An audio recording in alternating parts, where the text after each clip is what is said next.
காற்றை, விரோதமாய் வந்த காற்றை, அழிக்க வந்த அந்த காற்றை தென்றலாய் மாற்றின என் தேவனாகிய கர்த்தர் 14 நாட்களாக ராத்திரியும் பகலும் எதிராயிருந்த காற்று, நஷ்டப்படுத்தின காற்று, அவமானம் உண்டாக்கின அந்த காற்றை கர்த்தர் தென்றலாக மாற்றினது உண்மையானால் இன்றைக்கு உங்களுக்கு விரோதமாய் இருக்கிற அந்த காரியத்தை கர்த்தர் வாக்கு கொடுக்கிறார். நான் உனக்கு சாதகமாய் மாற்றி தருவேன். அந்த காற்றை உங்களுக்கு சாதகமாய் திரும்ப பண்ணுகிறார்.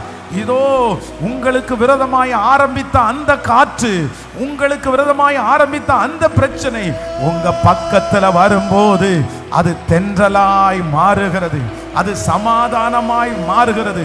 யாரோ ஒருத்தருக்கு கர்த்தர் வாக்கு கொடுக்கிறார், மகனே இன்றைக்கு உனக்கு விரோதமாய் கொந்தளித்து நின்று கொண்டிருக்கிற அந்த கடல், வீரியத்தை காண்பித்து கொண்டிருக்கிற அந்த காற்று உனக்கு முன்பாக சீக்கிரமாய் அது ஒரு தென்றலாய் மாற போகிறது, தலைகீழாய் மாற போகிறது.